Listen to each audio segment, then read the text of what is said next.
दोस्तों, कलेक्टर साहब सादे कपड़े में एक ऑटो में बैठते हैं और किसी काम से जाने लगते हैं। तभी रास्ते में पुलिस चेक पोस्ट आता है और वहां पर उस ऑटो को रोक लिया जाता है। रोकने के बाद पुलिस वाले उस ऑटो वाले से पैसे मांगने लगते हैं और जब कलेक्टर साहब उनको समझाने की कोशिश करते हैं तो उल्टा कलेक्टर साहब से वो पुलिस वाले बदतमीजी करने लगते हैं। अब इस बात को देखकर कलेक्टर साहब वो थोड़े नाराज़ हो जाते हैं और कहने लगते हैं कि चलो, इससे अच्छा तो तुम मुझे थाने ले चलो, वहाँ पर देखते हैं कि तुम हमारे साथ क्या करते हो। आखिर कौन थे वो कलेक्टर साहब जो ऑटो रिक्शे में घूम रहे थे और ऐसी क्या मुसीबत आन पड़ी जिस वजह से उनके पास ना तो कोई सरकारी गाड़ी थी और ना ही कोई सिक्योरिटी थी। कहानी की पूरी सच्चाई जानने के लिए वीडियो के अंत तक ज़रूर बने रहें। वीडियो में आगे बढ़ने से पहले मेरी आपसे रिक्वेस्ट रहेगी कि वीडियो को लाइक करके चैनल को सब्सक्राइब ज़रूर कर लें और वीडियो अच्छी लगे तो दोस्तों के साथ शेयर करना बिल्कुल ना भूलें। दोस्तों, बिहार के पटना ज़िले में एक छोटे से गाँव में एक लड़का रहा करता था जिसका नाम संजीव होता है। संजीव जो कि बड़ा ही खुशमिजाज लड़का है और वह अपने गांव के अंदर सभी से घुल मिलकर रहा करता और अच्छे से उनसे बात किया करता। गांव के सभी लोग उसे अच्छी तरह से पहचानते और उसके नेचर से भी भली भांति वाकिफ थे कि ये बहुत ही अच्छा लड़का है, सभी का काम आया करता है। उनके आस पड़ोस वाले जब भी उससे कुछ ही काम के लिए कहा करते तो संजीव झटपट उनका काम कर दिया करता। तो इसी वजह से संजीव वहाँ का चहीता भी बन चुका था। उनके घर में माता पिता और एक छोटी बहन होती है। अभी वे स्कूल जाया करते और स्कूल के टाइम से ही उनका एक सपना था कि वे पढ़ लिख कर कोई बड़े अफसर बनेंगे, जिसके बाद उसके पिता को सभी लोग सम्मान की दृष्टि से देखा करेंगे। धीरे धीरे समय बीतता है और समय के साथ साथ उसकी स्कूल की पढ़ाई कंप्लीट हो जाती है। उसके बाद जो संजीव होता है वो ग्रेजुएशन में एडमिशन लेते हैं और ग्रेजुएशन को भी अच्छी तरह से करने लगते हैं। 3 साल की ग्रेजुएशन कंप्लीट हो गई थी और ग्रेजुएशन कंप्लीट होने के बाद जो संजीव हैं वो अब यूपीएससी की तैयारी करने लगते हैं। अब जब उनके घर वालों को पता चलता है कि बेटा इतनी बड़ी पढ़ाई कर रहा है तो उसके बाद उसके घर वाले भी उसकी बहुत ज़्यादा सपोर्ट करते हैं और साहस बढ़ाते हैं और कहते हैं कि बेटा तू मेहनत कर, बाकी सब कुछ तू हम पे छोड़ दे, तुझे रुपये पैसे की या किसी और चीज़ की दिक्कत लेने की बिल्कुल ज़रूरत नहीं है। दोस्तों, दरअसल संजीव के पिता के पास बहुत सारी पुश्तैनी ज़मीन थी जिससे वो खेती बाड़ी किया करते थे। उन्हीं पैसों से वो अपना घर बार चलाया करते और उन्हीं पैसों से संजीव की पढ़ाई भी करवा रहे थे और साथ में घर का खर्चा भी चल रहा था। संजीव अपनी मेहनत करने लगता है और धीरे धीरे समय बीतता चला जाता है। समय के साथ साथ संजीव की मेहनत रंग लाती है और वो यूपीएससी को अच्छी रैंक से क्लियर कर लेते हैं। अब यूपीएससी क्लियर करने के बाद वो एक कलेक्टर बन गए थे। कलेक्टर बनने की उसे बहुत ज़्यादा खुशी होती है और इस खुशी को वो अपने माता पिता को बताते हैं। जैसे ही संजीव के पिता को ये बात पता चलती है तो वो इस बात को सुनकर बहुत ज़्यादा खुश होते हैं और पूरे गाँव में मिठाइयाँ भी बंटवाई जाती हैं। सभी लोग इस बात की खुशी मनाते हैं कि संजीव जो अब कलेक्टर बन गया है और गांव के अंदर ये पहला लड़का है जो इतनी बड़ी पोस्ट वो हासिल कर सका है। उसके बाद संजीव ट्रेनिंग पे जाने से पहले अपने गांव आता है और गांव के सभी लोगों के साथ खुशी के पल बिताता है। उसके बाद संजीव की ट्रेनिंग का समय होता है और वो ट्रेनिंग लेने के लिए वहाँ पर चला जाता है। अब ट्रेनिंग के दौरान उसे कुछ वेतन मिला करता था, जिस वेतन को वो अपने माता पिता को भेज दिया करता और उसे पाने के बाद उसके पिता थे वो बहुत ज़्यादा खुश होते और सोचने लगते कि चलो अच्छा हुआ, मेरा बेटा अब कमाने लगा तो मुझे भी अब थोड़ा बहुत सहारा मिलेगा। धीरे धीरे उनकी कंप्लीट ट्रेनिंग हो जाती है और ट्रेनिंग कंप्लीट होने के बाद उनकी ड्यूटी एक डिस्ट्रिक्ट में लगा दी जाती है।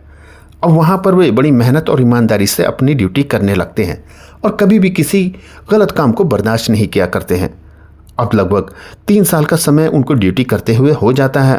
तभी अचानक से एक दिन उनके मन में आता है कि क्यों ना घर चला जाए और कुछ दिन गांव के अंदर बिता के आए जाए, क्योंकि उन्हें वो पुरानी बातें याद आ रही थी जब वे गांव के अंदर रहा करते थे। सभी लोग उनकी मदद किया करते और सभी लोग उससे बहुत ज़्यादा प्यार किया करते। इसी वजह से वे कलेक्टर साहब हैं वो छुट्टी के लिए अप्लाई करते हैं और छुट्टी लेकर अपने गाँव पहुँच जाते हैं। अब वे छुट्टी मनाने के लिए गांव आ गए थे और गांव के अंदर इधर उधर सभी लोगों से मिलते जुलते हैं, सभी लोगों को अपने बारे में बताते हैं और उनका भी हालचाल जानते हैं। ऐसे ही लगभग 4-5 दिन गुजर जाते हैं।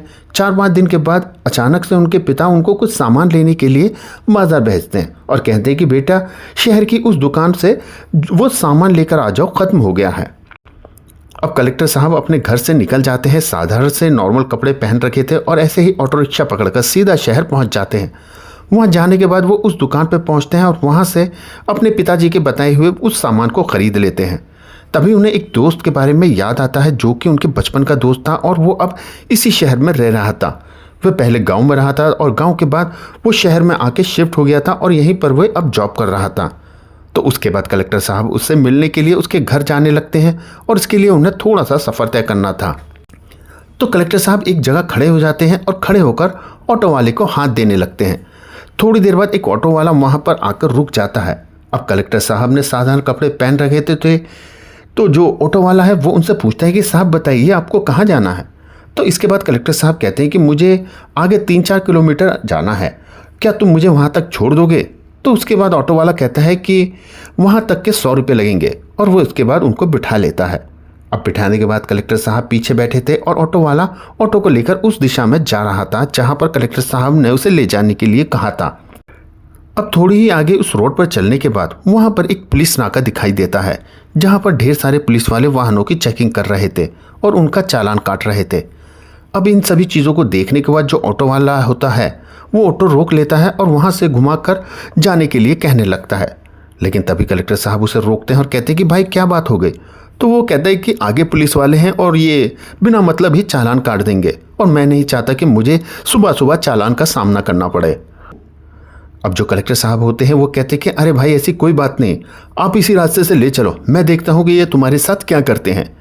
इस बात को सुनकर एक बार फिर से ऑटो वाला मना करता है, लेकिन कलेक्टर साहब कहते हैं कि मुझे देखना है कि ये किस तरह से तुम्हारा चालान करेंगे। अगर एक भी पैसा तुम्हें देना पड़ा तो वो पैसा मैं तुम्हें दूंगा, तुम नहीं दोगे। तो ऑटो वाला कहता है कि साहब कहाँ आप 100 रुपये के चक्कर में इतना बड़ा नुकसान करवाओगे, मुझे वापस जाने दो, मैं घुमा के ले जाऊँगा।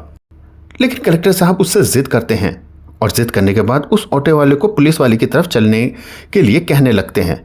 अब जैसे ही ऑटो वाला नाके पे पहुंचता है तो एक हवलदार उसके पास ऑटो को आकर रोक लेता है और रोकने के बाद ऑटो वाले से कागज़ चेक करने के लिए कहता है। हवलदार ऑटो वाले को बहुत ज़्यादा रूल्स बताने लगता है, इसी वजह से कह देता है कि तुम्हारा चालान कटेगा। अब इन बातों को बैठकर कलेक्टर साहब देख रहे थे, लेकिन उन्होंने अभी तक एक भी शब्द अपने मुँह से नहीं निकाला था। तो जो ऑटो वाला है वो कलेक्टर साहब की तरफ देखता है और उसके बाद हवलदार से रिक्वेस्ट करने लगता है। वह मन ही मन सोच रहा था कि इन्होंने तो वैसे ही मुझे फंसा दिया, अब सुबह सुबह मुझे इतना सारा चालान का भुगतान करना पड़ेगा। ऑटो वाला कहता है कि साहब मुझसे गलती हो गई, आगे से नहीं होगा, आगे से मैं पूरे कागज़ अपने साथ लेके चला करूँगा। लेकिन हवलदार साहब कहते हैं कि नहीं, ऐसा नहीं होगा, तुम्हारा चालान तो कटेगा और चालान तो बनता है, मैं तुम्हें ऐसे ही नहीं छोड़ सकता, तुम्हारा चालान पूरे 2000 का बनता है। ऑटो वाला बोला साहब इतने पैसे तो मैंने कमाई भी नहीं, थोड़े से पैसे कम कर लो, आपकी बड़ी मेहरबानी होगी। इसके बाद हवलदार कहता है कि चलो ऐसा करो, तुम मुझे 1000 रुपये दे दो और उसके बाद तुम यहाँ से जा सकते हो, तुम्हें कागज़ दिखाने की भी कोई ज़रूरत नहीं है। अब इस बात को सुनकर ऑटो वाला कहने लगता है कि साहब मेरे पास इतने पैसे भी नहीं हैं, मैंने आपको बताया था ना कि अभी मैंने तो 200 रुपये भी नहीं कमाए, तो आपको 1000 रुपये कहाँ से दे सकता हूँ। पुलिस वाला कहता है कि कल तो कमाए होंगे ना, उनमें से दे दो। लेकिन ऑटो वाला फिर से हाथ जोड़ता है और कहता है कि साहब कल वाले पैसे तो मैंने कल ही खर्च कर दिए और आज मेरे पास इतने पैसे नहीं हैं। अब हवलदार उसको धमकाने लगता है और कहता है कि ऐसे कैसे काम चलेगा, तुम पैसे भी नहीं दे रहे हो और ना ही चालान तुम कटवा रहे हो। तो जो कलेक्टर साहब हैं वो अब एकदम से बीच में बोल पड़ते हैं और कहते हैं कि साहब आपकी पोस्टिंग कहाँ पर है। अब जैसे ही हवलदार साहब देखते हैं कि पैसेंजर भी उनको रोका टोकी कर रहा है तो एकदम से गुस्सा होते हैं और कहने लगते हैं कि तुम कौन हो जो मुझे पोस्टिंग के बारे में पूछ रहे हो। तो उसके बाद कलेक्टर साहब कहते हैं कि मैं कोई भी नहीं हूँ, मैं तो इस देश का आम नागरिक हूँ और मैं ये जानना चाहता हूँ कि आपको चालान काटने का अधिकार दिया किसने है। आप तो एक हवलदार हो ना, आप चालान कैसे काट सकते हो। अब इस बात को सुनने के बाद जो हवलदार होता है और वो थोड़ा सा गुस्सा हो जाता है और गुस्सा होने के बाद अपने और भी साथी पुलिस वालों को वहाँ पर बुला लेता है। अब वहाँ पर 4 पुलिस वाले आ जाते हैं और आने के बाद वो कलेक्टर साहब से बहस करने लगते हैं। अब जो पुलिस वाले थे वो ऑटो वाले और कलेक्टर साहब के साथ बदतमीजी पे भी उतर आते हैं। तो इसके बाद कलेक्टर साहब कहते हैं कि पैसे तो हम तुम्हें देंगे नहीं और ना ही हम चालान कटवाएंगे, अगर तुम्हें ले जाना है तो तुम ऐसा करो, हमें अपने थाने ले जाओ, वहीं पर चलकर हम देखते हैं कि तुम हमारे साथ क्या करते हो। तो उसके बाद जो पुलिस वाले होते हैं वो ऑटो वाले को और कलेक्टर साहब को दोनों को अपने साथ लेकर थाने पहुंच जाते हैं। रास्ते में ऑटो वाला सोच रहा था कि मैंने ये क्या कर दिया, अगर मैं यहाँ से वापस ले लेता और इनकी बात ना मानता तो आज इन फालतू के लफड़ों में ना फंसता, आज तो पूरे दिन भर का काम खराब हो गया। उसके बाद सभी लोग वहाँ पर पहुँच गए थे और वहाँ जाने के बाद जो पुलिस वाले होते हैं वो उन पर केस लगाने लगते हैं। थोड़ी देर के बाद एक चौकी इंचार्ज वहाँ आते हैं जो कि कलेक्टर साहब को अच्छी तरह से जानते थे। इसके बाद वो जैसे ही यहाँ पर आते हैं तो एकदम से उनको देखते ही सैल्यूट मारते हैं और कहते हैं कि साहब आप यहाँ पर कैसे। इसके बाद जो कलेक्टर साहब है वो कहते हैं कि मैं तो ऐसे ही आ गया, तुम सुनाओ तुम कैसे हो। क्योंकि दोस्तों जहाँ पर कलेक्टर साहब काम किया करते थे वहाँ पर कुछ दिनों पहले चौकी इंचार्ज की ड्यूटी हुआ करती थी और वो भी अच्छी तरह से कलेक्टर साहब को जाना करते थे। अब जैसे ही चौकी इंचार्ज ने आकर उनको सैल्यूट किया तो जो पुलिस वाले उनको पकड़ कर लाए थे वो एकदम से उनके चेहरे से हवाइयाँ उड़ जाती हैं और वो सोचने लगते हैं कि आखिर ये कौन है। तो वो एकदम से आकर चौकी इंचार्ज से पूछने लगते हैं कि साहब ये कौन है। तो वो चौकी इंचार्ज उन्हें बताते हैं कि ये तो कलेक्टर साहब हैं, इनके यहाँ पर मैंने काफ़ी दिन काम किया था, ये बहुत ही अच्छे और ईमानदार इंसान हैं और अपना काम हमेशा मेहनत से किया करते हैं। ये बात सुनकर मानो उनके पैरों तले ज़मीन खिसक गई हो और वो एकदम से कलेक्टर साहब के पैर पकड़ लेते हैं और रोने लगते हैं और माफ़ी मांगने लगते हैं। इधर ऑटो वाला जब ये देखता है तो वो भी काफ़ी हैरान हो जाता है और उसे भी जैसे ये बात पता चलती है कि ये कलेक्टर साहब है तो वो भी इस बात पे विश्वास नहीं कर पाता, क्योंकि कलेक्टर साहब अपने यहाँ पर छुट्टी पर आए हुए थे और साधारण से भेष में उस ऑटो रिक्शे में बैठे हुए थे। इसके बाद जो कलेक्टर साहब है पहले तो वो उन लोगों को दूर हटाते हैं और एक लाइन में खड़ा करते हैं। खड़ा करने के बाद उनको डांट लगाई जाती है और कहा जाता है कि तुम ये बताओ कि तुम्हें चालान काटने का आखिर अधिकार दिया किसने है। उनको बहुत ज़्यादा खरी खोटी भी सुनाई जाती है। कहते हैं कि तुम जैसे लोगों की वजह से पूरा पुलिस डिपार्टमेंट पूरी तरह से बदनाम हो चुका है, सभी लोग पुलिस को एक अलग ही नज़र से देखा करते हैं। इसके बाद जो चौकी इंचार्ज होते हैं वो उनसे कहते हैं कि साहब कोई बात नहीं, इनसे गलती हो गई, इन्हें पता नहीं था कि आप कलेक्टर साहब हो। उसके बाद कलेक्टर साहब कहते हैं कि चलो ठीक है, मैं तो कलेक्टर था, लेकिन अगर मेरी जगह कोई आम इंसान होता तो इस ऑटो रिक्शे वाले के साथ इसने बहुत ज़्यादा गलत किया है, ये ऐसा करना बिल्कुल ठीक नहीं और ऐसी बातों को मैं बिल्कुल बर्दाश्त नहीं करूँगा। इनके खिलाफ मैं सख्त से सख्त कार्रवाई करूँगा, क्योंकि इन्होंने जो कुछ भी किया है वो मेरी आंखों के सामने किया है और इस बात का मैं गवाह हूँ। तो सबसे पहले मैं इनको सस्पेंड करता हूँ और सस्पेंड करने के बाद इनके खिलाफ एक इंक्वायरी बैठाऊँगा।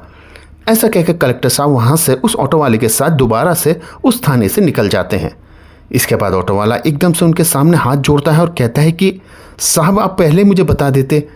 उसके बाद कलेक्टर साहब उसकी तरफ मुस्कुराते हुए देखते हैं और कहते हैं कि कोई बात नहीं। फिर ऑटो वाला उनको उनके दोस्त के घर पर लेकर पहुंच जाता है। वहां पहुंचने के बाद कलेक्टर साहब उसको 500 रुपये देते हैं। ऑटो वाला बोला नहीं साहब मेरे तो 100 रुपये बनते हैं, आप मुझे 100 रुपये दे दिए। लेकिन कलेक्टर साहब कहते हैं कि कोई बात नहीं भाई, मैं अच्छा खासा कमाता हूँ और मेरी नौकरी भी बहुत अच्छी है, हमारे पास काफ़ी खेती बाड़ी की ज़मीन भी है और मुझे किसी तरीके की पैसों की कोई दिक्कत नहीं। आज का दिन तुम्हारा पूरा मेरी वजह से बर्बाद हुआ है, इस वजह से ये मेरी जिम्मेदारी बनती है कि मैं इसकी भरपाई करूं। ऐसा कहकर वे ऑटो वालों को 500 रुपये देते हैं। ऑटो वाला भी बड़ा खुश होता है, क्योंकि आज उसे एक ईमानदार आदमी ने उन्हें इतने पैसे दिए थे। और साथ में दोस्तों आप कलेक्टर साहब के बारे में क्या कहना चाहेंगे हमें कमेंट्स बॉक्स में ज़रूर बताएं और वीडियो अच्छी लगे तो दोस्तों के साथ शेयर ज़रूर करें और वीडियो को लाइक करके चैनल को सब्सक्राइब करना बिल्कुल ना भूलें।